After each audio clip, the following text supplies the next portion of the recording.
So if you guys are in the Dallas, Texas area, then you should check out Metroplex Wrestling. It's a weekly wrestling show held in Bedford, Texas. It's about 20 minutes outside of Dallas. They have live events every single Saturday night. To get tickets, head to mpxwrestling.com. You can check them out on Facebook at MPX Wrestling, Instagram at MPX Wrestling. Same goes for Twitter. Again, they have live shows every single Saturday. The address is 510 Harwood Drive in Bedford, Texas. Doors open at 7:30 and 7:15 for upgraded tickets. Fans also get an additional match. There are also season passes available where you get your first month free, merchandise, and more. Guys, go check out mpxwrestling.com.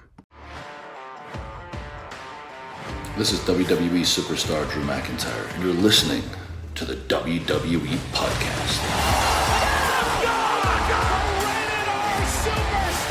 The champ is the one that everybody wants, me.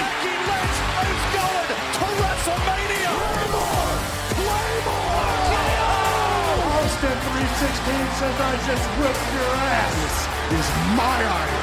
You're going to acknowledge me. All right, everybody, it is time for the 2022 week, or rather year in review. I keep saying week in review just out of like a reflex, I guess. But we're also going to look ahead to 2023. And what better co-host to bring on? Somebody that hasn't been on here in 7 months. Crazy to say. Ashley Mann is back to talk about everything, at least the kind of the high-level stuff that happened in 2022. And as I said, looking ahead to 2023, Ashley, it's just been, it feels like over a year. But how have you been? And it's great to have you back. Yes, thank you so much for having me back. It's wild to hear 7 months. Like, it does feel like it's been a long time, but to think 7 months, like, and to think how much has changed in our wrestling world, it's kind of surreal to like really wrap your head around. But thank you so much for having me on a really cool show like this. It's really cool to wrap up, especially like a whole year, and then kind of looking ahead to just to see what lies ahead for WWE. It's really exciting time. So thank you so much for having me on. Absolutely. I'm really excited to have you on here. And there really is so much that we could talk about. And we do have more. Well, let me just say this at first, and you and I know right up front what we're going to talk about here. But the 2022 conversation is going to last much longer than the 2023 because 2023 is all speculative. We're going to really be focusing heavily on 2022 and our reactions and things to it. But before we get to any of that, I want to give you an opportunity to let everyone know about your podcast. I know you've got one out there as well in ether, and I want to let everyone know about it. It's called Kick Ash, right? Yeah, because the world needed another wrestling podcast, right? With the thousands that are out there. But you filled the need, yeah. I did, right, something like that. Yeah, but yeah, thank you. It's called the Kick Ash Podcast. You can find it pretty much anywhere you get your podcasts. I had fallen off there for a little bit of sickness kind of ran through, but everything is back in order and looking to start the new year off strong. And it's very exciting times. Like I was just saying, it's really exciting in the wrestling world, obviously in WWE, but just kind of in the whole landscape. And that in a way does affect WWE as well. So it's really cool just to have a little just cut of the universe out there and just a little place to kind of talk into the void, you know. And it's just sometimes it's just kind of surreal to sit there and think that like you're just talking into a microphone, right? But then like people legit like anywhere throughout the world can hear your show. So it's just really cool. But thank you so much for giving me the time and again for having me back on. And it's all because of you, man. Like I never even would have like ventured out there if it wasn't for you having me on your show to begin with. I don't even know how many years ago it's been at this point, but yeah, I appreciate you. Well, I appreciate that. And yeah, I actually thought about this is a couple months ago. I'm like, it's been a while since I had you on. And I was like, well, when did I even start talking to her? I would venture to guess it was at least 5 years ago. I mean, like probably something around 2017-ish, 18 at the latest. It's my guess. But yeah, it's certainly been a while. I'm glad that you're putting yourself out there, and it is weird when you're talking into the mic and you're like, I have no idea who's listening. Like, because you get no immediate feedback. You just kind of like sitting there by yourself talking to no one, and you have no idea who's actually listening on the other end. It is kind of fascinating.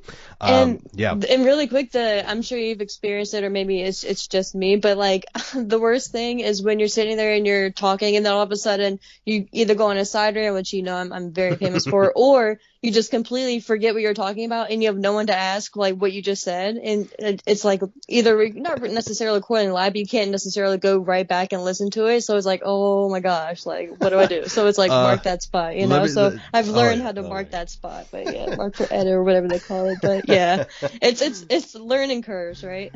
The things that you don't know until you do it, and then you know. Yes. I've literally fallen asleep on the mic. I've that happened to me multiple times, especially when I had kids. I actually woke up. It was only like 15-20 minutes, and I was like my face was leaning on the microphone, and I had to like scroll through 20 minutes of just like nothing. And then there's been times where I've been so tired I didn't fall asleep, but I don't know what I actually said for like a good 10 minutes. And I listened back and it was all just made no sense. Yeah, like there has been very weird times. Sleep deprivation will do that. Yeah. It's not just me then. No, right? Okay. no. But yeah, let's talk about 2022 here. There's really so many places we could start, but I want to talk about the one thing that WWE did not talk about. The one thing that they really couldn't talk about on their review show for quote-unquote Monday Night Raw last night, which is just really a review show, which I think they did a nice job of. And that is, of course, the exit of Vince McMahon as the CEO of WWE. Now, he still is the majority shareholder. That doesn't mean he has any interest or any leg to stand on creatively, but he does own the majority of shares in WWE. He's trying to make a comeback. We've heard all of that. But he did exit WWE, and since we haven't talked in 7 months, what was your reaction to this? How big of an impact do you think this had? I think it's huge. I mean, in a weird way, I mean, to me, it's in one hand, it's obvious that this is the biggest story of the year and in many years and possibly ever. But in the other hand, it's like you kind of, or at least me, like it kind of gets pushed to the back burner a lot with everything that's been happening since then. And it's just crazy how quickly the wrestling world changes. Sometimes it seems daily, but yeah, like to me, this is still massive, and this will be massive going forward for quite some time, in my opinion. I think we still have a lot of firsts with Triple H, the first WrestleMania, or even before then, the first Royal Rumble and the build, the WrestleMania season, and of course Mania itself, with the new creative regime in play. But I don't know, to me at first it was kind of weird to think of wrestling without Vince McMahon, because, and it's kind of a weird thing to talk about, not to obviously get too deep into it, but it's just without his vision, maybe it would be very interesting to see where the wrestling world itself would be at in 2022. So in some ways I'm thankful for that, because obviously wrestling has been a huge part of my life, but in a lot of ways I think it's the right thing was done with him removing himself, either, voluntarily or forcefully, or maybe a mixture of both. And I think he needs to stay away. I think he needs to stay away. I'm not really one of those that are really entertaining these new, reports that are coming out that he's trying to come back. I'm sure he is, I'm sure he's the type, I'm sure he's going crazy at home, not being able to just live that life, and I'm sure I would be too. You go from being literally living that every second of every day for how many years to legit just quitting it cold turkey. I'm sure that was very jarring. So I can't even imagine that feeling, but dude needs to stay away. Like, no, I'm speaking for everyone, and I shouldn't be, but like no one wants him back, like, or except Teddy Long. I guess I don't know if you heard that, but apparently Teddy Long wants him to come back. He said he shouldn't have left to begin with, but yeah, there's that. But yeah, long story short, I'm happy he's gone. I think it was time. It was long overdue. I think it was. I mean, this is probably the best thing that could have happened to the wrestling industry. I mean, and again, he dug his own grave here. He's the one that, was, doing shady things on the side with millions of dollars, paying off women that he was having an affair with. He did this to himself. He has no one to blame but himself. And if he feels that what he did was too reactive and he shouldn't have listened to those people, well, you've been listening to people all your life, and suddenly this is the one thing you're gonna blame the fact that you left. your baby, your existence on somebody else's opinion, I don't believe it. I think that he just can't take responsibility for what he's done. I really think that's what it is. I think that Vince has a massive ego. I appreciate everything he's done for the wrestling industry. He has transformed. You and I wouldn't be sitting here today doing this if it wasn't for Vince McMahon. I have absolutely all the respect for that. But the fact is, he did this to himself, and I think that if this didn't happen, then who knows what the wrestling creatively would look like right now, but right now backstage, the morale's never been higher. Most people don't want Vince to come back. I heard about Teddy Long. I've heard about Ric Flair saying he shouldn't have, and he wants him to come back, all this. He should be nowhere near this. I understand that it is what he's done his entire life. I know that's what he wants to do. It's all he knows. So, like, you're right. I'm sure he's trying to keep himself busy, probably working out like an animal, probably all these things to just keep his mind busy because he doesn't know what to do, and he's trying to make a comeback and trying to find a way back in. I hope he doesn't. I don't want him back, and not because I don't respect him, but the fact is also he's not exactly, green bananas, as they say. He's not exactly a young guy. Like, he is an aged dude, and as you get older, his mind is getting more and more frail. He has the same.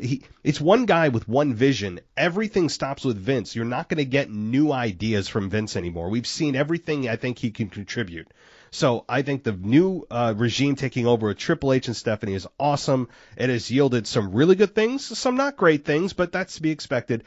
Overall, it was a shock to the wrestling industry, no doubt. I never thought that I would be sitting here at 37 years old. I figured I'd be 57 or higher before Vince McMahon finally died and then somebody had to take over, that this would happen. So it was definitely a massive moment in wrestling history. Yeah, it really was. And exactly what you just said, I couldn't have said it better.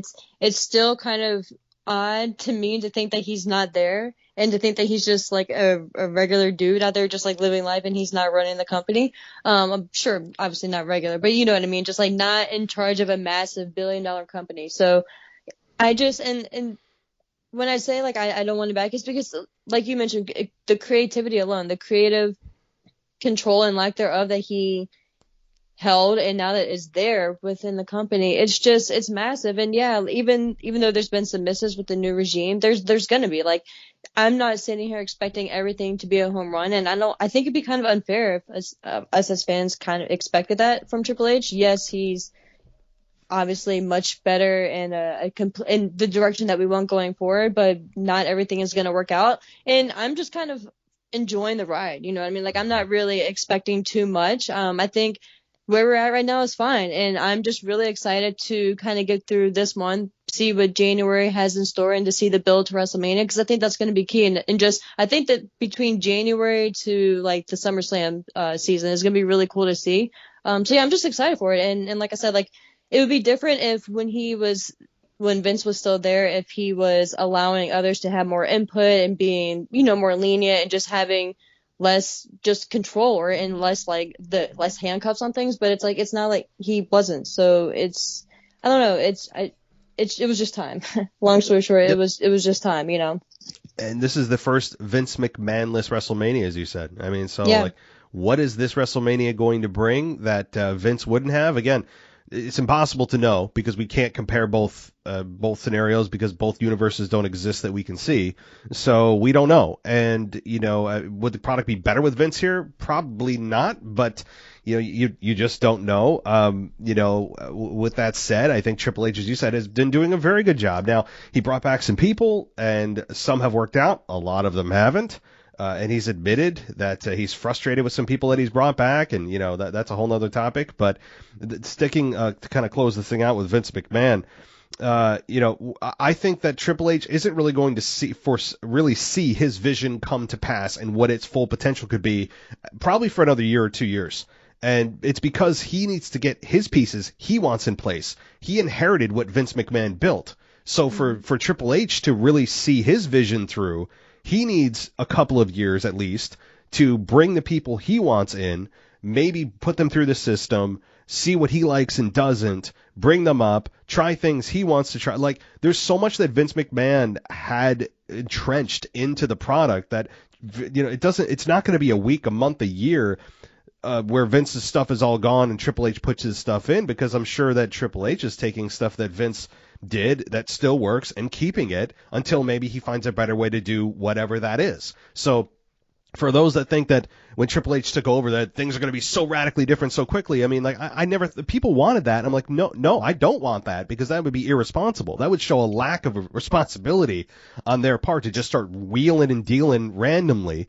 Like, drunken sailors. It would have been a very bad idea. So I had a feeling it would be gradual. It is going to be gradual. It is still gradual, and I like that. There's just little things here and there, production-wise, camera. They can say wrestling now. That's a great thing. Yeah. So things like that, but it's Michael going to be Cole a couple having years. freedom, like, Yeah. I love Michael Cole now. Like, I look Yeah. forward to listening to commentary, like, on SmackDowns and pay-per-views or Me PLEs for Michael Cole. Like, that to me is maybe a little thing, but it's a huge thing. It's the freedom and just the excitement and the history. We get to learn history for wrestling and different titles now. So it's the little things like that have been adding up for me. Yes. Yeah, absolutely. It's the little things that are going to add up to a lot. And Triple H is a very strategic man, I really believe. I mean, he's a cerebral assassin, for God's sakes. I mean, he completely, I think he understands his business better than anyone ever could, even Vince McMahon to some degree, because Triple H was actually a full-time competitor. He did everything that he is going to control. He went up through he came up actually from WCW. He had a gimmick that sucked. Obviously, he became Triple H. He became in DX, broke out, had a massive run as world champion, all that kind of stuff. Like, he's done it all, and now he gets into the business part of things. He got demoted a couple of times by Vince McMahon. Vince leaves. Bam. Stephanie appoints him as like head of talent talent relations. All that. So he is right now at a level and at a point where he knows, I think, how to deal better with the talent than Vince did, and to some level, I really believe that. So, all right. Well, let me ask before I move on. Any final thoughts on Vince, or did you want to move on? No, we can move on. Okay, cool. So the next thing, let's see, Bray Wyatt. Bray Wyatt's return, heavily rumored. The White Rabbit. We still don't know the meaning of that, I don't think. Maybe that's something that's coming. And a massive return. It drew, the pop was as big as you'd imagine it was. The music, the new entrance with the door and the light and the music, when he first came back, the Fiend was there, but it was just kind of like a symbolic version of himself that was being just, washed away. Very well done. Since that time, this is crazy to say, but since that time, 3-4 months ago that he came back, the only thing that has transpired, the only thing moving forward that ahead a few months is he has a character that's Uncle Howdy, and it's not him. That's it. It's crazy. I mean, I'm still invested. People are still invested because he's so intriguing, and I love Bray Wyatt. It's just, I'm all about slow storylines and slow burn, but I don't know. This feels very slow, even for my taste. But I don't know. Maybe that's me. Overall, though, Bray Wyatt's return, a huge deal in 2022. You agree? Oh, for sure. I'm very happy that he made his way back to WWE. I think with his mind and just him as a wrestling character, he's just fit for WWE and just the pageantry that WWE has. Like, he's just, in a lot of ways, almost, and I don't, this may sound weird, but he's just kind of bigger than any other company. Like, he's either meant for WWE or Hollywood. I feel like he's just his character, like, just can't be contained. And I think right now, because I'm sure you reported on it as well, that they back when he first returned, that they mentioned that they already have pretty much whatever the time frame was at that point, but they already have a plan written out for him through WrestleMania. So I'm very intrigued to see if, like, they really were. I don't know. It's just interesting to me to start off. And like you said, he's not really doing much, but we've seen Uncle Howdy now. But to start your first feud with LA Knight is a very interesting choice. To me, and a lot, like, it's interesting on the Bray Wyatt side because it's just not who I probably, like, if you gave me a top 20, I probably would have thrown in there. But on the LA Knight side, I'm kind of digging it. Like, he's shown a lot of range, in my opinion. Like, I haven't been loving it. And it hasn't really, like I said, it wasn't what I probably would have pegged, but I'm not hating it either. I'm just really taking a wait and see approach with pretty much everything Bray Wyatt, at this point. For me personally, I was just And I think it really banks on if you were a fan of The Fiend as well, right? I think if you kind of dug that character, then you'll probably give it a little bit more of like the benefit of the doubt and like a wait and see approach. But if you really weren't into that, you probably are like not liking or enjoying any of this at all. But I think that return was just so well done, and it was just so, what was it, 5 or 6 minutes total? Like from the start when they started showing the characters throughout the arena, it was just so well done. That's kind of what I was saying earlier. Just like with the grandiose that Bray Wyatt is, like he needs like a big stage like that. For good or for bad, you know what I mean? Like we could get to WrestleMania, after WrestleMania, and this whole thing could still be confusing. We could still have no idea who the White Rabbit was or what any of that meant. But I don't know. I'm taking a wait and see approach, but I'm just very happy he's back. I'm really intrigued. And I'm not on the negativity side of it, as a lot of people have kind of turned, it seems, recently. But yeah, no, I'm still happy he's back. I'm still kind of in like the honeymoon phase, maybe. Wow. Oh, wow. Okay. So you're still in the honeymoon phase. That's maybe quite, so. Yeah. Yeah. No. That's not a bad thing. That means you're invested, I think, more than most people. I'm not negative. I'm growing impatient for things to just continue to move along. I'm not saying that's I think where I'm landing is I'm not in the honeymoon phase. I think I'm like a step or two back from that now, and I'm like, all right, cool. Let's get going now. Like I'm still here, but if you continue, if this continues, like if which I don't think will happen because it's WrestleMania season, but if in like 2 months we still haven't really done anything, like I may jump off the bandwagon here because like there does reach a breaking point. I mean, like where it's like, totally. It's not like the Who Done It. Remember when Roman Reigns got attacked backstage with scaffolding and and they dragged that on for how long? Like there's just certain things that's like, all right, let's get an answer, please. I'm not there yet, but I'm feeling the impatience growing inside me right now. But like you said though, with LA Knight, I didn't follow much of him in NXT. But I'm really impressed with his mic work specifically and his confidence in his character. It's so much better than Max Dupree and all that stuff. I think that this character of LA Knight, which he brought over from NXT, is a much better suited version of whoever he is as a person. He feels so confident on the microphone. Talking to Bray Wyatt, I love when he told Bray Wyatt a couple of weeks ago, he's like, you came back here, I told you where to shove your puppets. He goes, you came back, he goes, and you said a bunch of gobbledygook that never gets straight to the point. I'm like, yeah, like that's pretty, that's like kind of complaints even people that like Bray Wyatt. And I like Bray, but sometimes I feel like he's being deep for just being deep's sake instead of just like, sometimes you can be more direct instead of having us try to sift through all the layers of what you're saying. So I appreciated that from LA Knight, which is just, it was made me laugh. But overall, I think he is benefiting big time from this. I'm really excited for LA Knight. Just as a character and his career, I think this could help him long term. Yeah, no, I completely agree with all that in regards to LA Knight. And I think with me, just on the Bray Wyatt part, I think I'm not gonna sit here and say like I mentioned earlier, like I am kind of still in the honeymoon phase, but like I'm not loving everything he's doing either. But to me, like I really enjoyed kind of like a lot of glimpses that I saw, and I think now I'm just so hopeful now that he kind of has a little bit more freedom, or at least we hope, with Triple H in charge. I think that's kind of why I'm kind of being a little bit more patient probably than I should, to be fair. But yeah, like I'm really intrigued to see how they wrap this up with LA Knight, if anything changes to the LA Knight character. Because with the Fiend, right, everyone or the majority of people would change, or like they would have like glimpse of like being like the opposite of themselves or whatever. So it'd be interesting to see if there's any ramifications or anything that happens after that, and to see what Uncle Howdy does going forward. So it's just like when he said this out loud, it's just like the craziest thing. But yeah, I don't know. I think like I said, I'm just kind of like hoping and seeing that. But if, like you said earlier too, like if it gets to 2 months out, like especially after Royal Rumble, we're still doing the same stuff, then I will definitely request to be back on just to change my stance there. All right. For sure. No, I'll remember that. So as of like February 27th, I'll remember that. Yes. Yeah, no, I'm with you. And yeah, so I'm still interested, but it's like the impatience, I think, is growing among fans. You can hear that, too, in the reactions he's getting. Like, they're still positive, but I don't think they're at the level that they should be, given the star power he has. Like, people are still like, oh, yay, Bray Wyatt's here. He's a big star.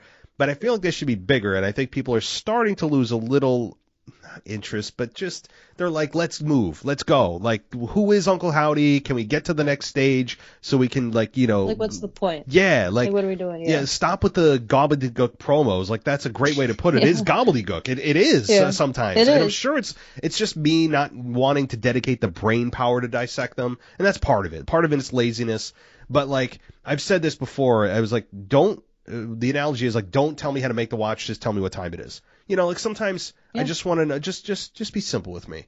You know, like I don't need super detailed, but I don't know. That's me. So, all right, well, let's move on here to another massive thing that happened in 2022 that continues to evolve and is so fun to watch. And that's Dominic Mysterio and Rhea Ripley's relationship. Dominic, of course, turning heel.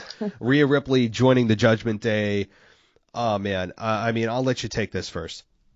Yes, and I'm trying so hard to not to curse. But yes, like the most recent clip from Christmas Eve, I don't know if you've seen it yet, when Dom and Rhea showed up to, I think it was Rey Mysterio's father's house or something like that. Did you see that clip from Christmas Eve when Dominic got arrested? No. Oh, you have to see it. It is the best. Rhea Ripley, like maybe, and again, I probably have a little bias because I just love Rhea, but her acting was just spot on. Because, you know, in a lot of like WWE produced stuff, like it can kind of get like just to the point where it's kind of corny. It's like, okay, like just tone it back. But no, like I feel like you have to see it, Matt. Everyone played their part to a T.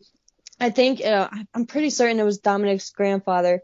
Of course, Ray and his mother came out. Well, I'm not going to spoil it for you. But you have to check it out. It was just tremendous. But yeah, so if you've seen the hashtag Free Dom, that's why.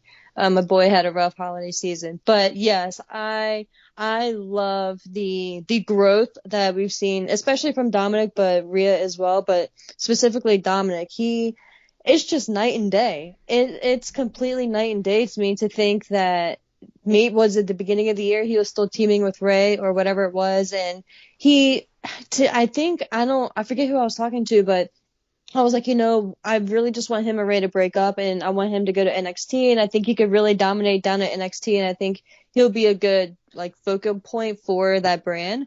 I think he'll be good, like someone to go up against Braun Breaker. Like I could just see it, right, and just like be the NXT champion and then like spend however long down there and then come back up. Even, you know, people may view that as a demotion or whatever, but I think it's a case by case, but that's not the point. But I was wrong on so many things about Dominic, and I'll eat whatever I need to on that. But like this dude, again, he's not like main event or anything like that right now. So I don't want to get like too crazy, but just the growth and the progression that he's made. I mean, even that stupid little mullet that he has, like I'm growing to love the mullet. Like it's just bizarre.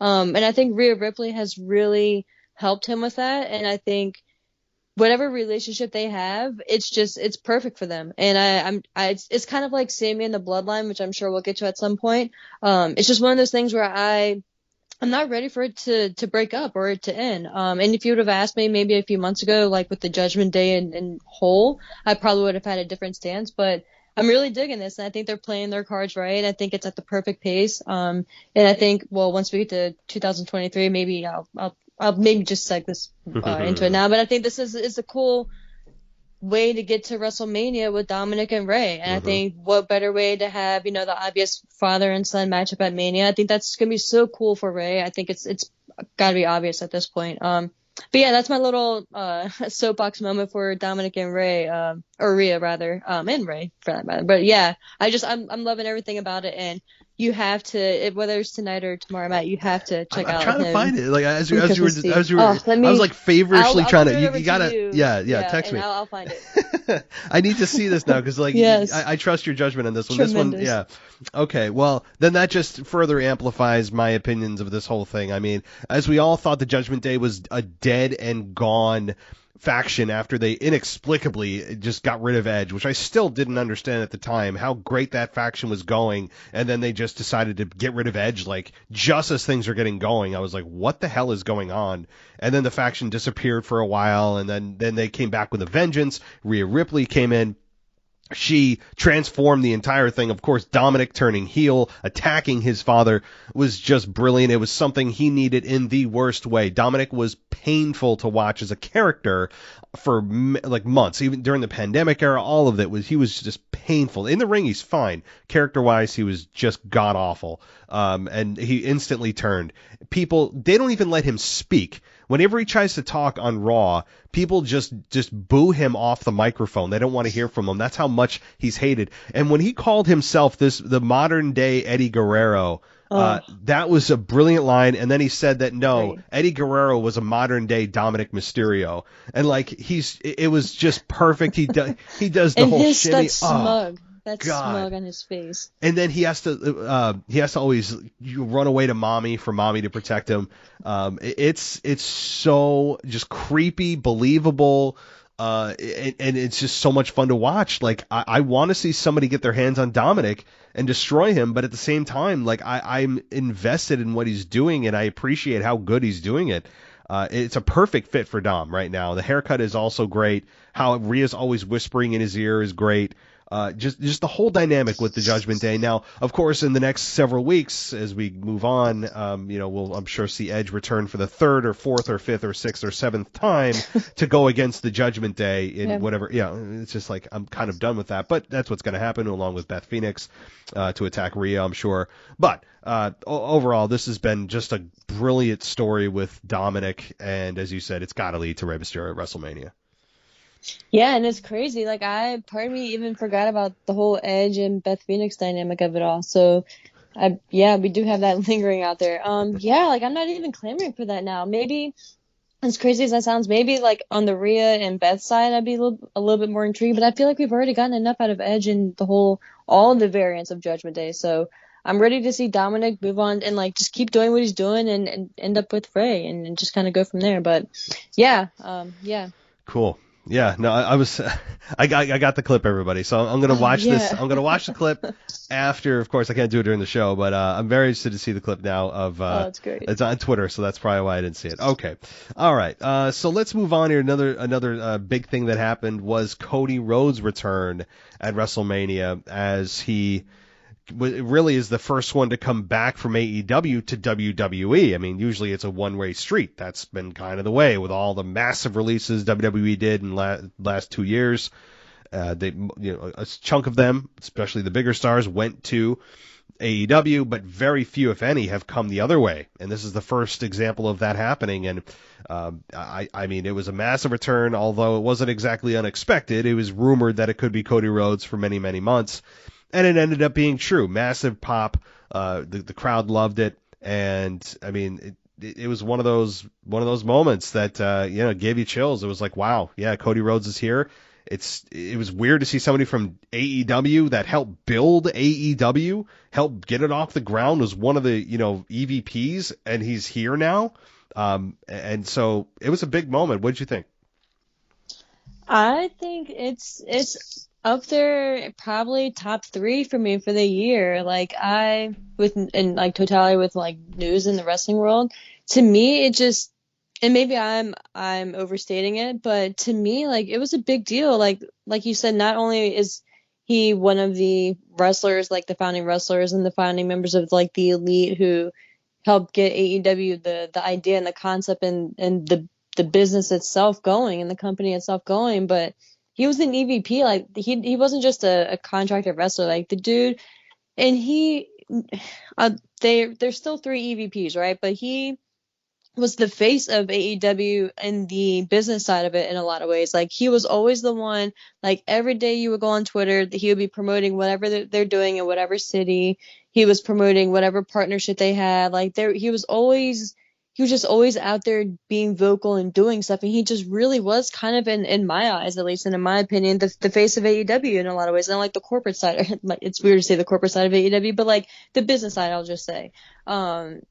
So it was just, to me, that's why I still, even when it was like officially confirmed that he was gone from AEW, I was like, I can't, like, it's just so weird to me. Like, I can't believe it. And now, since then I've gone back and watched a couple of the promos that he had on Dynamite, especially the one that he had, I forget the exact time frame of it, but it was one of his last promos and he was wearing that long brown jacket that he has. And it just really stood out to me. It's a long promo, so you guys just go check it out. We won't get into it here, but it was just really kind of, he was foreshadowing what the immediate future was going to be, and that was him leaving, and going back to WWE in a lot of ways. But man, like, just fast forwarding and seeing him at WrestleMania, and I loved everything about it. To me, it was probably, if not my favorite moment of the year, one of them. I'd have to go back and really think about it. But it's definitely up there. Just because it was really telling as well, because it was when Vince was still in power. They let him come back as Cody Rhodes and as himself and as the character and the version of himself that he built.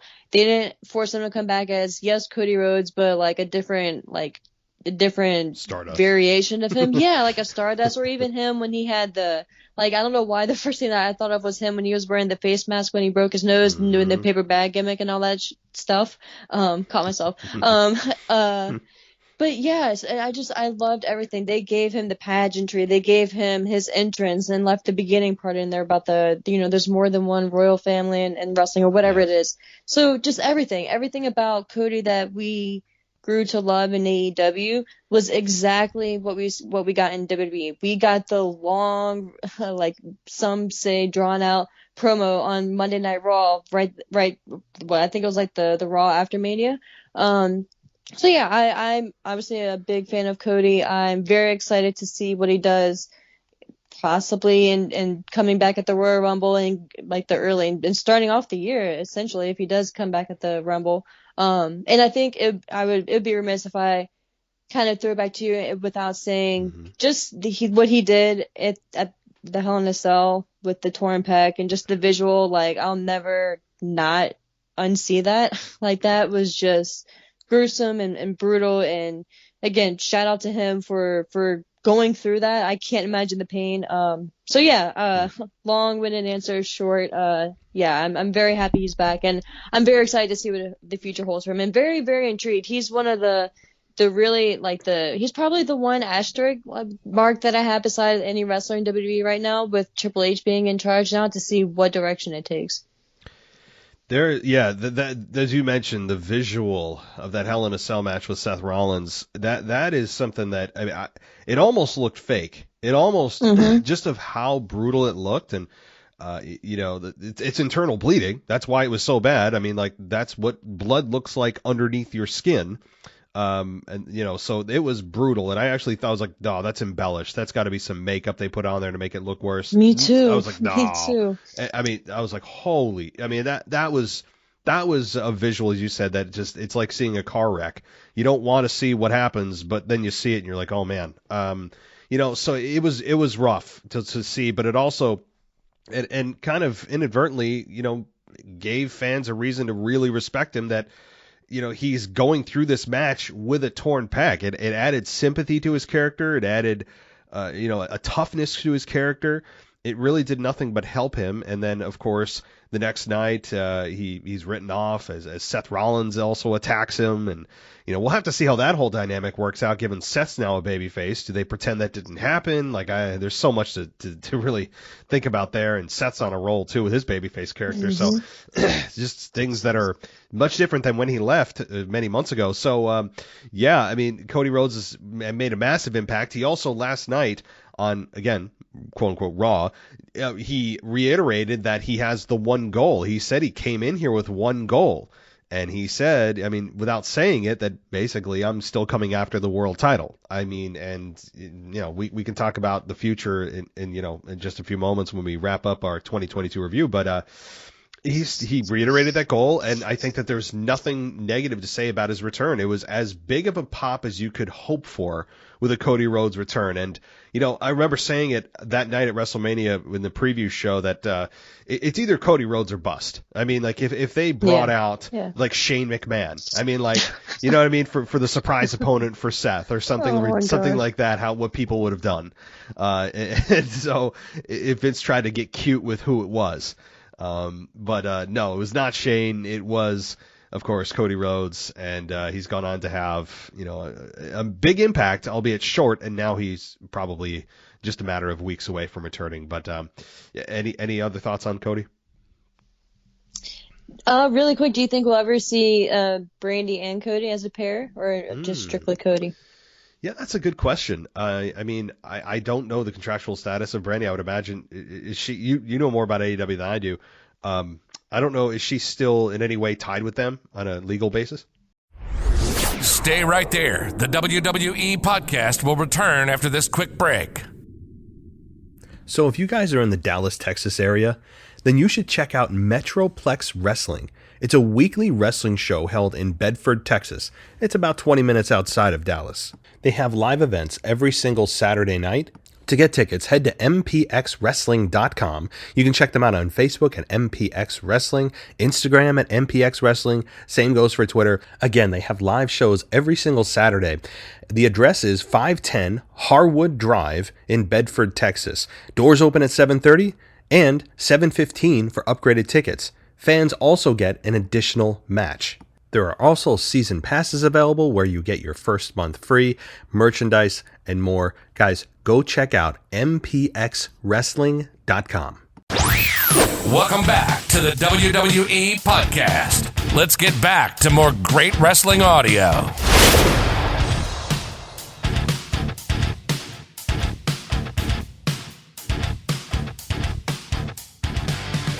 No. She's completely free as well. When he left, she left. It was like a joint statement that they both released. Oh. And this was probably more than a month ago. I saw something where she was training, and like she's definitely back in the gym, and she's been training. I don't know at the Performance Center specifically, but Cody has his own wrestling training, like he in Atlanta. Him and QT have their own school. So I don't know if she's just been like working out there, like ring wise, but. I don't know. Like it was just when I saw that I was like, that's interesting. Because there's a lot of couples now. So, and I mean, the first one that kind of stood out to me obviously was Seth and Becky. So I don't know. Yeah, although their chemistry was god awful the first time they did it. I mean, it was really bad. Yeah, it was. On I'm not camera. saying I want it, but it was just a thought. Careful what you wish for. Yeah, I mean, but it's definitely possible. I mean, sure, why not? I mean, also, plus if she wants to be, or even as just a manager, just as a valet or whatever you want to call it. Yeah, I mean, I don't know if she'd go full steam ahead or dive straight into the women's division full time. But certainly, it's like kind of a Scarlet type deal that with Karrion Kross or something. Yeah, exactly. Yeah. I think that I don't think there's anything wrong with that. I think that's just what she did in AEW. Just as like, because to me, like not for nothing, like, and especially if Cody ever does go heel, but she's just a really good foil for him, and I don't think the WWE universe or fans would react as viscerally as the AEW fans did, especially towards the end with everyone seemingly turning on Cody as well. Because she was just getting some hate, just like regardless of what she did towards the end there. And I know this isn't about her, so we'll wrap up. But something about just like a power couple to me. And maybe they want to wait until if Cody ever does go heel and just kind of to amplify it a little bit more. But again, not something that I'm wishing for or anything like that. But I just saw a post of her recently. I was just like, it was kind of like a reminder, like, I wonder, if she is ever going to be any type of impact. So just one of your thoughts. Yeah, no, if I was to be a betting man, I'd say yes. And the reason is because, number one, she'd be able to be with her husband more, and that certainly helps and things. She's going to be there anyway. Yeah. I mean, but then she'd be able to be a part of it. I think for their marriage, it probably would help. To be able to, do something together, just on that level. But also she seems to have a genuine interest in at least participating. She did it in AEW. I would say, yeah. I mean, plus the evidence that you've seen, so sure. That's my guess. But, all right, well, let's move on to me. and this is not a surprise. Well, it's a surprise to exactly 0 people. And that is for me, the biggest moment of the entire year, and that is Stone Cold Steve Austin returning from a 19-year absence to have a match with Kevin Owens at WrestleMania. And, this is something maybe I can talk about in the what's to come, but for now, this is his, quote, last match now with Kevin Owens. And, to me, this was just, it was nostalgia piled on top of nostalgia, and seeing him come out and Kevin Owens doing such an awesome, awesome job of being a heel. And God, he's so good. He can play both so well, and he's going to be, right now he's a massive babyface opposing the Bloodline, probably going to get Sami Zayn involved somewhere, maybe take the tag titles off the Usos, and so much to speculate about. But I think that this, to me, was the biggest moment, because you have your biggest star ever in the history of pro wrestling in any era ever. And he may not have been the longest running star, but he burned the hottest. I think burned hotter than Hogan, burned hotter than Rock, anybody. And you have him come out of retirement. To me, how can that not be in people, at least your top 3 or top 4 for most people? But for me, it was number 1, just because I have a fondness for nostalgia with, that era of wrestling and when I started growing up and watching it. So, but it was awesome. And not only was it awesome to see, and the crowd was 100% behind Steve, but also just the execution of the match was just really well done, given that Austin hasn't had a match in 19 years. And, he took bumps. He took bumps he didn't have to. I remember, on the concrete. On the concrete, I'm like, holy crap, dude! Like, you don't, please, like, you don't have to. I was worried, and he took bump after bump, and Owens did a great job keeping him safe, but making him look good.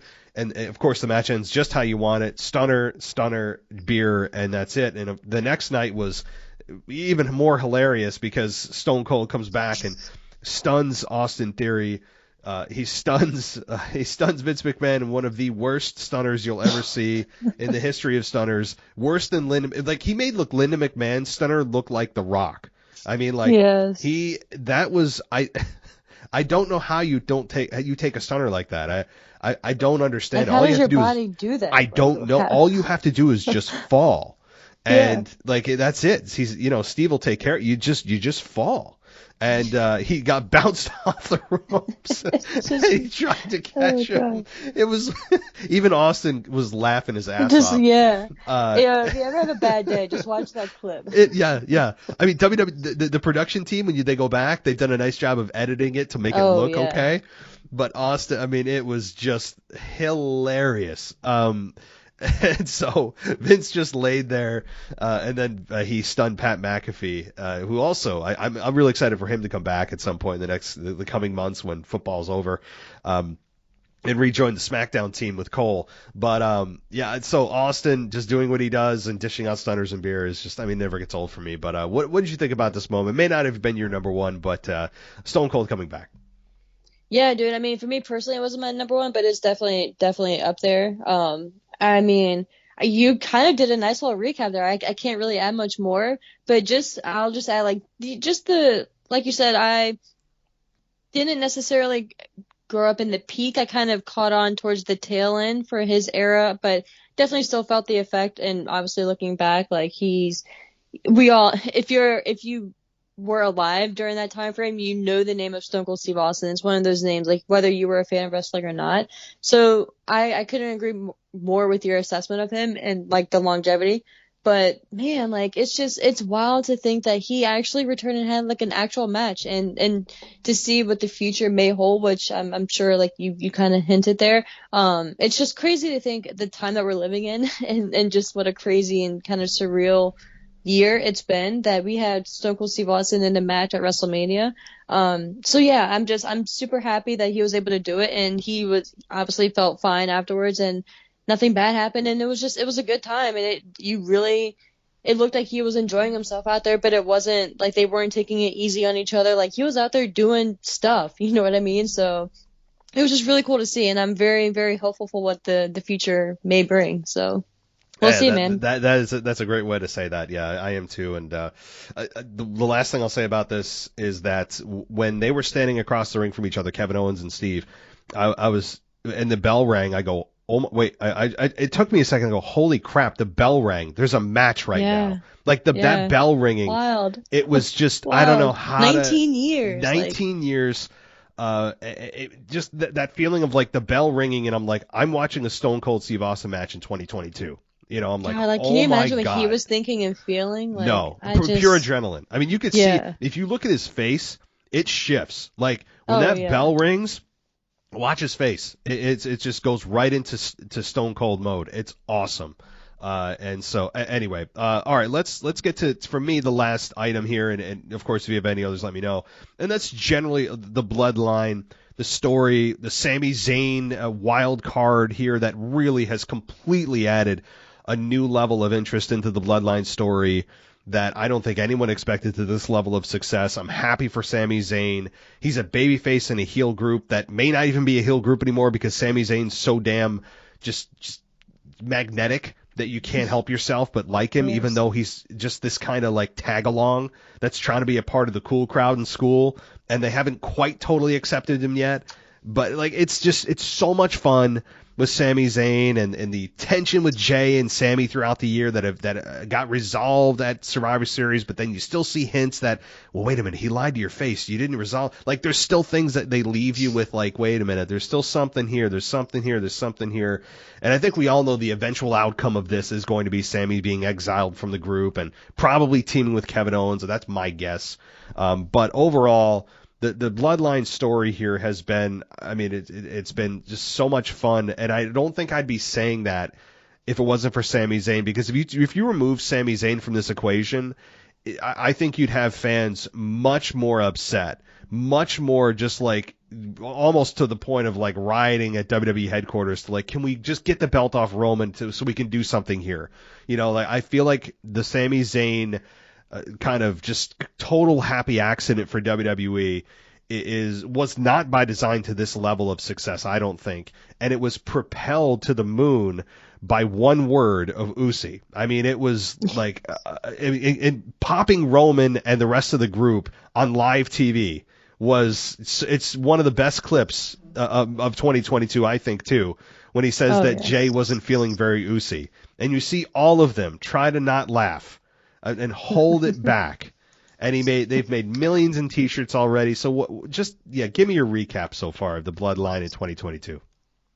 Yeah, as you were saying that, like after we wrap up here, I'm gonna go back and rewatch that clip just because it's just so great. So between that and him receiving the shirt from okay, Matt. To be honest, like I'm gonna be completely transparent and just honest with you. I don't remember how long ago it was now, but when Roman, they were all in the ring on SmackDown, and we thought that he was going to kick Sami out. What was it, maybe like 2 months ago or something? And he was making Sami rip off the shirt. Like, I really thought that they were kicking him out. And like, I was like, I stood up. I was like, oh no, not tonight. Like, it's too soon. Like, I legit like was starting to feel bad. And like, just the look on Sami's face with his hair and his beard, like everything is just, everything is, and like the odd part, it's just so well done. Like, I love everything about it. And like, just visually, he's just perfect for this. And then just how quickly Roman switched it up and he just became the honorary Uso at that moment. And then of course it's grown since then, and he's a part of the bloodline. It's just a beautiful story, man. And I hope once it's all said and done, we get some type of like little beginning, middle and end story of it on Peacock. Just not even necessarily like behind the scenes. I just want to see like just what we've seen on TV, just a nice little just like transgression, like a nice little timeline. I would love to see like how they had like their originals or whatever. I just want to see just like a nice recap of it. I wish we got more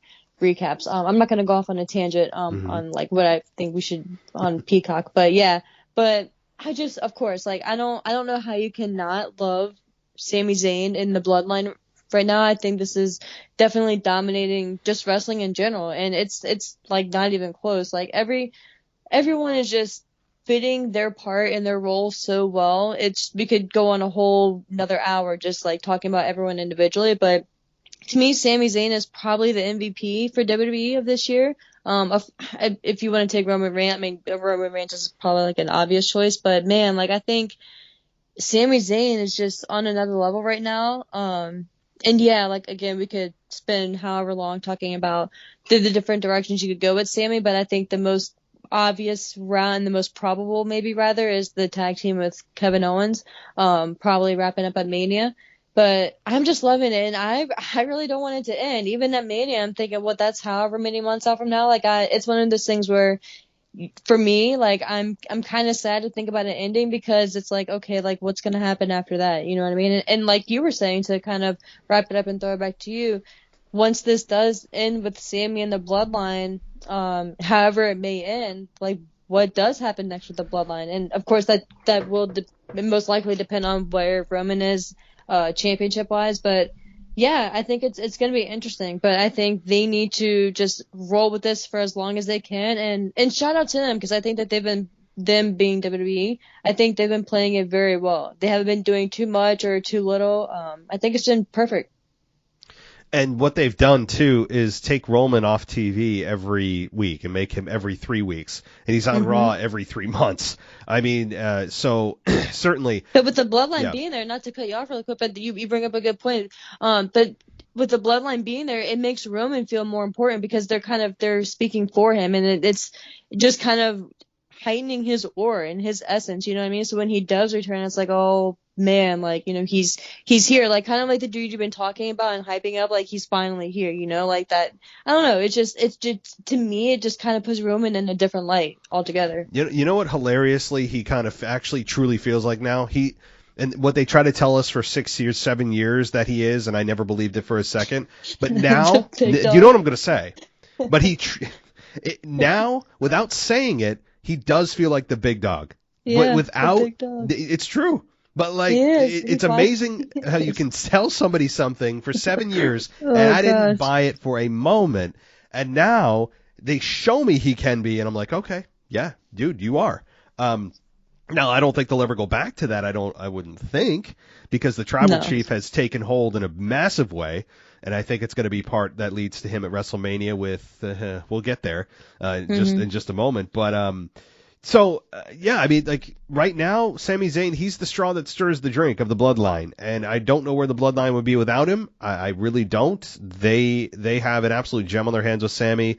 I think that Sami Zayn right now is getting the attention that he deserves, and that, I was concerned that he was never going to get, and it's really fun to see Sami in this position. There's no doubt about it. He's got the comedic timing that very few in the wrestling business have. There are very few that can pull it off, where it's not cringy, it's not cartoonish, it's not forced. Sami Zayn just has that just comedy timing that is rare among wrestlers, because wrestlers aren't comedians by nature. Most of them aren't, or if they are, it doesn't translate on camera very well, more often than not. Case in point, John Cena, I think, is terrible on camera when he's trying to be funny. I think he's cringeworthy when he's trying to be funny, like he was a couple of weeks ago, trying to talk about eggplant emojis and stuff, like trying to be pop culture relevant or something. I think that was an awful promo by John Cena, who is otherwise the best in the industry. But Sami Zayn, again, is just brilliant, and I am really looking forward to seeing, how this all breaks down, because let's be honest, this is designed to break down. This has to break down, and it's going to break down. I mean, I would imagine. We're going to see a massive crack or two happen in the next month. Yeah, I can imagine. I think maybe even as soon as this Friday on SmackDown, which again I'm not hoping for, but it wouldn't really surprise me. But yeah, just two more things really quick for me on Sami, and then we'll move over to the future. I must admit, I was wrong with the whole WrestleMania match thing with him and Johnny Knoxville. Like, just thinking back on it now, it's just like, man, like, because in hearing his explanation as well, when he was talking about it to Stone Cold, it's like, and I got it, right? Like, you and I both know, like, and that's why I feel conflicted sometimes, because it's like, we get the business side of it, right? And why you want to do it, why you want to promote certain things and certain talent and certain celebrities, but it's like, we probably take this more seriously than we should. It's like we appreciate the art of wrestling and like what we what we think it should be. Not that we have, it's wrestling is a weird thing, you know what I mean. Mm-hmm. But it's so like just seeing what he did at WrestleMania and the outcome of it, and just hearing his explanation and like the psychology behind it. Like I was probably a little more harsh on it than maybe I should have been. We're just not as open maybe as I should have been going into it. But man, like just seeing that and like you said, just his timing, it's just great. And I love seeing the stuff that he does on the side as well. So yeah, I'm a really big Sammy fan. So yeah, I just kind of wanted to eat some of that because I don't know if it was you I was talking to when I was just kind of crapping on the match. But yeah, I'm with I will fully admit that I did too, and it's just because it's not our flavor of match. But you also understand why the match needed to happen. I actually did appreciate Johnny Knoxville, who seemed to actually put some effort into his performance. For sure, he did. So like I give him credit there, just like I gave Bad Bunny credit when I thought he was going to stink out the joint. So props to him. Logan Paul, same thing. Even though Logan Paul shows up every 6 months and then puts on and I guess he's injured, which okay, fine. So yeah, I appreciate all that. But like a lot of times, more often than not, celebrities being involved in matches are usually bad. Usually, over the last year or two, that narrative has started to shift. But generally, yeah, I don't like it. However, I would agree that I appreciate the effort and I understand why that match needed to happen. Yeah. So, what else did you have? No, that was it. Okay, cool. Well, then it's time to move forward and look at the future. As we move forward, while we're kind of still in the Roman Reigns realm, gotta ask you, is The Rock coming back? Man, that's the $1 million question. I don't know. And I think there was something recently that someone had reported, I don't know who, but that he still hadn't confirmed as of maybe like within the past week or something. And apparently WWE needed him to, I don't know. To me, if he's not there at the Rumble, it's a no-go. But I'm not saying that I'm expecting him to be in the Rumble. I don't know. It's to me, I'm really intrigued to see what Roman is going to be doing at the Royal Rumble and what kind of match he's going to have and who he's going to be facing. Because I think that could be a way to see if The Rock shows up after Roman Reigns' match, or I don't know. Because to me, I just don't see him. I don't see The Rock needing to enter the Rumble match itself to win, to go on to face Roman or anything like that. Like I think it's pretty clear the match makes itself. I mean, if The Rock coming back doesn't make a match just with his name alone, like I don't really know who else would. So to me, that would be really extra, and that could go to someone else who would actually need it. So yeah, I it's kind of like a no answer, but I'm still kind of 50-50. If I had to put money on it, I would say yes. Just because The Rock has been talking about it, I feel like a little bit more within the past few months, or in just wrestling in general. So that's kind of been interesting, but I don't know. I think with the kind of maniac that The Rock is and how he like never sleeps and he has just like a different amount of hours in his day than the rest of us human beings do on this earth. I feel like if he really wants to, this is going to be the year for him. And I just, like, the fan in me feels like he really wants to. So I feel like, yeah, if I had to put money on it, I would say probably yeah, but I would be like 60-40. Mm-hmm. But I don't know, like I'm kind of surprised, to be honest with you, that I'm not more certain at this point, time frame wise, the end of December than I am. I feel like, I don't know, part of me thought we would have received maybe more signs, but part of me is like, okay, maybe that's a good thing that we haven't, because, obviously you want it to be a surprise. So yeah, man, I don't know. I guess I'm like 50-50, 60-40, depending on if we're putting money down, but yeah, I want him back. I mean, obviously I would love for him to come back, and I really want to see what the story is going to be, but then again too, like, if he's going to have a match at WrestleMania against Roman Reigns, like, I don't want him to just have the match. Like, I want him to actually put like some build into it. Like, I want to see the promos. I want him to be on SmackDown. Like, I want him, not saying every week or anything like that, but he needs to be there, like, it can't just be one of those things where you just mail it in, my opinion. Yeah, and maybe he can give back the golden egg to Vince McMahon. Yeah, because, right. I was convinced. Oh my I was gosh. convinced because the whole show was built like around The love Rock. Letter to him. Yes, the whole Rock was like a tribute to his 25th year or whatever. I'm like, yeah. It was like one of those things where it's like a dude proposes, right? And like they say no, and it's like, all right, well, this is, kind of awkward. Like, didn't really go like, or like he was supposed to show up and didn't show up. And it's like, all right, like we just did this whole show for him and he's not here. Like we have this whole golden egg. And it's like, yeah, like I completely forgot about the golden egg, dude. What a year. What a year. I mean, like, yeah. So, and it ended up being Austin Theory. I'm like, this is as lame as it gets. Yeah. Oh, God. I'm like, well, where's The Rock? The Rock's behind this somehow. He's the one that, I'm like, just so many things. I've been, you know what, the reason I brought that up is because I have been calling for The Rock to come out at the end of a pay-per-view when Roman Reigns is standing there with both belts and the fireworks are going off, because that's essentially been the end of every single event for the last 2.5, nearly 3 years now. It's been the same ending more often than not, same visual. And yes, we've seen John Cena interrupt. We've seen Brock Lesnar come out. Like, we've seen others. And it's like, how can this one be any different? As we get closer, and I hate to make the call because I keep embarrassing myself, is Roman Reigns is standing there. Maybe he said there's no one left. The fireworks go off, and bam, you hear The Rock's music, and he comes out, stares down Roman Reigns, maybe gives him a rock bottom, or maybe doesn't do anything, and the crowd, they just both stare at the WrestleMania sign because God knows that they all have to stare and point at the WrestleMania sign. But I wonder if they point this year. I wonder if they point. It's a new Rumble season. I wonder if they point. Yeah, that'll be the make or break. That's how we know for sure. Yeah, that's true. I don't know Triple H's personal feelings on the point to the sign. I would venture to guess that he's probably on the side of it's a good picture, it's symbolic. That's how you challenge people. Like, I have a feeling it's probably going to be the same. But that's probably my guess. I think I'm on the same wavelength as you when it comes to, if it doesn't happen at Rumble, we may be screwed when it comes to The Rock this year. But going further, I don't think it happens at all if it doesn't happen this year with The Rock. Like, because Roman Reigns, who knows where it'll be this time next year.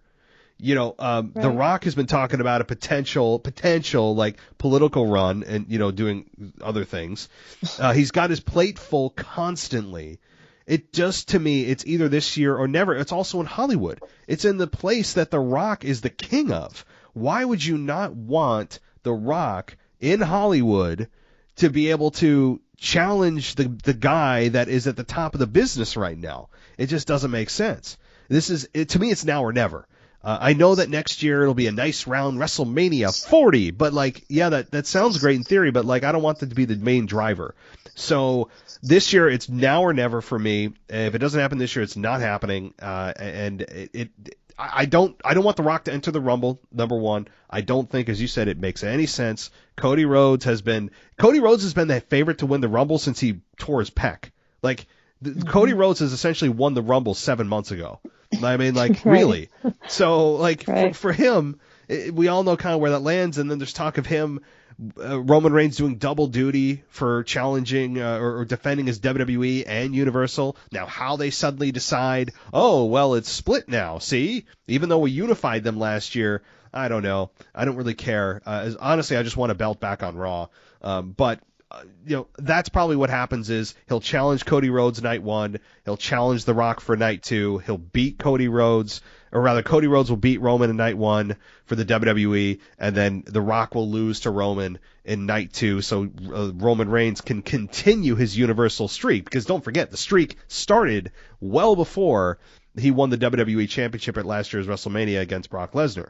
So he'll be able to continue to that magic 1,000 days. They're so close now. I don't know how they don't get there.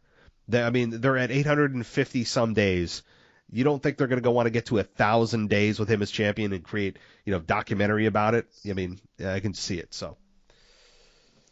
Yeah, I'm right there with you. And to me, like you're kind of saying there, I'm kind of in the boat where if you don't do Rock and Roman this year, I'm just kind of done talking about it. I'm just I'm kind of at the peak with it now. I'm just if it doesn't happen, I'm just I'm over it. I don't want it to be a thing where, okay, well, Rock can't do it this year, so we'll keep the title on Roman. We'll just drag it out. It's just one more year. One more year? Because like you said, there's X milestones left to achieve.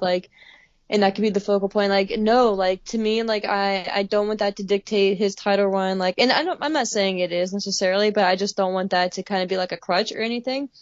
To me, like it just makes sense. I mean, I'm not gonna sit here and act like I know his schedule, but like for instance, like the XFL is gonna be picking up. Like it's debuting and starting this year, but I think it's not starting until like the end of April, or I think like shortly after Mania. So like I think like this would be like the ideal time for him to squeeze in WrestleMania. And again, like I'm not gonna sit here and act like I know anything about him or his life or anything like that, but just like from what we do know and what I've read, like you said, it's pretty much now or never. And again, we can talk on a different show, like what direction, Roman can go and the titles and everything like that. Because I agree with you 100%. Like I'm ready for a title to be back on Raw. I think it should be the WWE title. And I think Cody would be perfect for it. Just to kind of give like an early prediction away or early feelings. But yeah, like that's kind of where I'm at with Roman and the bloodline. And I think, like I said, it's going to be really intriguing to see. And that's why if Rock is going to come back, I feel like you have to have him like out on actual SmackDowns and Raws preferably, but SmackDowns, or at least a small handful to build it up. The whole story is the bloodline. And if you literally just have The Rock come back, maybe like the go home SmackDown and then WrestleMania, obviously itself, and you don't like just get everything you can out of the bloodline storyline, have him on SmackDown going through promos, having him interact with the bloodline, with the Usos, with Solo, with Paul Heyman, with Sammy. Like I take my money now to see a promo or just a small segment with Sami Zayn and The Rock. Like it gives me flashbacks to Hurricane and The Rock, but just like times 10, because Sammy is just on a, like, no disrespect, but like Sammy is just on a different level than pretty much almost anyone at this point. So that's what I'm saying. Like, don't have give me. If you're gonna give me The Rock, like give me The Rock in the story. Like I don't want just like the one match. Like, and again, I'm not saying I want him on every week or anything like that or expecting it, but like man, like at least like what 3-4 shows. Like is that asking too much? Like what do you think is realistic? If let's say he is coming back for Mania, right? Like let's say whatever happens at the Rumble, what do you think is fair for The Rock on TV, or do you not expect him on TV at all? No, and then we can go over. I think he has to be on a minute, like you said, 3 to 4. I think is good. Now, when you say 3 to 4, I'm saying 3 to 4 in person. I mean, like yes, in person, absolutely. Not the via satellite crap he pulled with the John Cena. No, absolutely not. He has to be live in person, interacting with them in the ring. Like, whether the first one is just him and Roman, like to me, like you start off with the distance, right? You have The Rock come back at Royal Rumble, however you want to do it, and then you promote whatever SmackDown he's going to be on. You give him that time. He opens up the show, does whatever he's going to say, however long he's going to go, because he's going to probably run long if you've listened to different stories. But yeah, and then you start off with like maybe a Paul Heyman, and then you progress from there, and then that's how you kind of drag it out. It's like you go through like the different layers of the bloodline, and then you get to them as a whole, and then you build the Roman. Like there's just ways you can do it. So, but I feel like, to me, like part of me, I'm scared that if he is locked in for Mania, that we don't get the build, because to me that's the best part in all of this, and that's the whole point.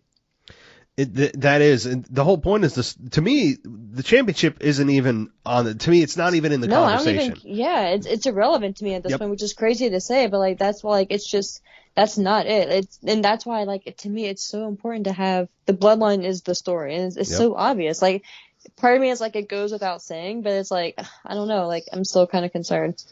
I am a bit concerned too, given The Rock's schedule and how many dates he's been committed to and all that. Like The Rock, like you said, the amount of things he's got on his plate is just insane. I don't know how he does it. So who knows how many shows he's could be able to commit to. Like I said, 3 to 4 plus maybe fine. You want to do like 1 or 2 times that he has like a pre-done interview or a message, a quote unquote message for Roman. I mean, to be fair, Roman Reigns is also not on TV every week. He's on TV every 3 weeks, it seems like. So he may be on The Rock schedule where they don't really have anything new that week, and there's 1 week or 2 weeks where they just have to recap what's happened the week before, and then they're building to next week they'll be face to face. They've done that with programs in the past, and it's worked fine. There's only so much you can do.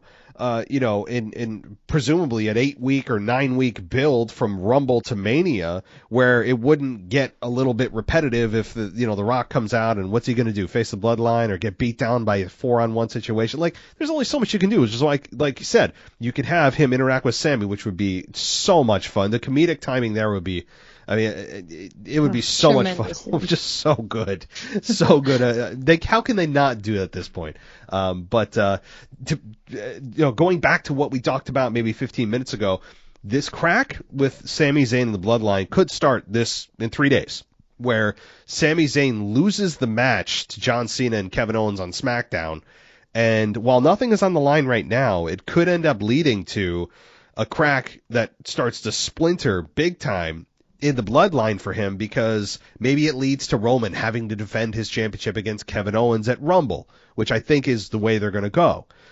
So Sami Zayn loses to Kevin, or shows some hesitation in doing something to Kevin Owens that concerns Roman Reigns. Either way, I think this is going to result in something starting for Sami Zayn that's going to end up him being beat down and exiled from the group. Yeah, I sadly agree. Yeah, and that's the one thing, last thing I'll say about it, and we can move on, is that this is not a storyline that comes along very often. The chemistry like this does not come along very often, which is why they're milking it, and I don't blame them. They're selling a ton of T-shirts right now. They're the number one selling T-shirt, and they're a heel group, quote unquote. They should be doing everything they can to keep this going as long as they can. I would. It's a business. So you don't kill your cash cow just because some fans are disgruntled that it's going on too long when the numbers say otherwise. So I totally get it. But all right, let's get on to the next thing here that's on my list, and CM Punk coming back to WWE. This was your topic, Ashley, so I'm going to toss it to you then. What's your thought on CM Punk? So I mainly kind of wanted to see your thoughts and where you are sitting and your feelings as of this day in December. I know, I don't know. I'm just gonna throw it to you. But with the recent Rumbles, and I don't know if you heard that little clip. I don't even know. It was some boxing event when he was a commentator. They made like little side comments, and then of course the Elite are back on AEW Dynamite. And of course they have their little innuendos and such. But do you think that he is done with AEW? Do you think mainly, more so, if he is, do you think we get him back in WWE? And would you want that? And would you see him going straight to the top? Like, where do you even see him in WWE's landscape now, especially with Triple H in play? Man, as of today. Yeah. It's because there's a lot, right? There's a lot of dynamics with him. As they say these days, there's a lot to unpack. I really, and again, I'm trying to avoid a long conversation. I really am. So, right, of course. Here, let me give you the Cliff Notes version. Do I think he comes back? Yes, but not now. I don't think he comes back now. There's really no sense of urgency for him to come back now. I don't think there's not a need. It's not like WWE could really benefit or they're losing out big time by not getting him right now. Plus, to me, the biggest thing, if I was an executive and I had the final call of deciding whether or not he comes back, is looking at the press conference he had with Tony Khan and just again, there's talk. Oh, that was a work. It was. I'm going with that was real. And he was. If that was real, he embarrassed the company. He embarrassed Tony Khan. He made himself look like a fool. He's sitting there just eating. And look, I mean, we all popped when he came back. You were there when he came back. I admit it was, and it's still an amazing moment to see. But the fact is that you came out there and you said, you're old, you're tired. I'm dealing with a bunch of basically young kids that don't know what they're doing. And he looked like the old disgruntled man that was just bitter. And he was just eating like a slob, embarrassing Tony Khan. He embarrassed the company. That's not somebody I'd want to work with. I'm sorry. Like, I would not want to bring somebody in that just had a really negative public interaction with their current employer. I mean, like, that's not a big positive for me on the resume. So I wouldn't do it right now. That's not to say he won't come back for a one-off match here or there, or at least go into the Hall of Fame. He sure as hell belongs in the Hall of Fame. That's my very Cliff Notes version, is no to this year. Maybe in a year or two for a one-off or Hall of Fame. Interesting. Okay. Yeah, and I kind of bring that up now as well. Not to be, just that person bringing a Punk, but I don't know if you saw, but he apparently Dax Harwood from FTR, he has a podcast. I'm pretty certain this is gonna be like the debut episode or like one of like the newer ones. But he did a sit down interview with Punk. So apparently we may get some of Punk's side of what happened and all that. So it'll be very interesting to see, because honestly we haven't heard much. But yeah, so that's what I was just kind of thinking, before we sat down today, if he is done with AEW and things are kind of wrapped up there, like what you think, if it's immediate as 2023, if he does get a buyout, it could be. But I think, like you said, maybe it will be a delay. And I don't know how privy you've been or how tuned in you've been with AEW, but the war of 2024 with MJF and his contract and all that, what a collision course it could be if they both end up in WWE in 2024 and just, I don't know. For me, I just have like a weird feeling in like the pit of my stomach that their paths will kind of culminate in WWE, and it would be a completely different landscape at that point. Triple H will have a couple years under his belt at that point. We're going on, or at least going on maybe 2 at that point. So yeah, again, just complete spitballing at this point, but just quick thoughts. So yeah, that's all I wanted to see what you were thinking. I really don't. I think he'll be back. Everyone says I'll never be back. Guess what? They all come back. Every time I'll never have another match. Literally, they all I'm not coming back. I'm never, BS, right? Like they all come back in some form or fashion. No matter how heinous the crime, typically. So this is not going to be any different. Like all the stuff I said about him embarrassing the company, it's not a good look, and it is still kind of fresh. It's not something. It doesn't look good at WWE to bring in somebody that just publicly embarrassed their previous employer. Like it doesn't look good. So do I think it happens right away? No. Do I think it's going to happen? Yes. But to me, the bigger question is, and I know this is not about 2024, but the bidding war of 2024. This time next year, we could be speculating about an MJF Royal Rumble debut. I mean, I've been speculating about that since he said his contract is up January 1st, 2024. I think MJF belongs in WWE. I understand he's one of the pillars of AEW. He is getting the highest rated segments, but I think he has a much larger talent base to work with in WWE. He could work with The Miz. I mean, of course, there's a lot of stuff there. Imagine him going face to face with John Cena when they're both serious. And the promos together there. Like John Cena can scald people, but MJF, I mean, I've right now he is the best talker in the business, any promotion at all, anybody. Ricky Starks did a nice little job the other night. I saw what he did. He did a nice job. Yeah. I give him credit, but he's not MJF. And to me, John Cena MJF is a dream match. That is definitely a one-off. I think that's possible. CM Punk, to be honest, I'm not worried about that dynamic because even if they're in WWE at the same time, CM Punk's there for a very short period of time, more than likely. He's on his way out, even if he has a match or two. MJF is there for a long time, whereas CM Punk's there for a good time, as I say. So I really am not worried about that dynamic and that drama. That would be so far down my list of concerns. But to me, MJF is number one. I really wouldn't care how many zeros it would take to get him into WWE. I would make it happen. I know Tony Khan's pockets are deep, but I would love to see him in WWE. Oh yeah, for sure. And then I think but I mean in collision course with them,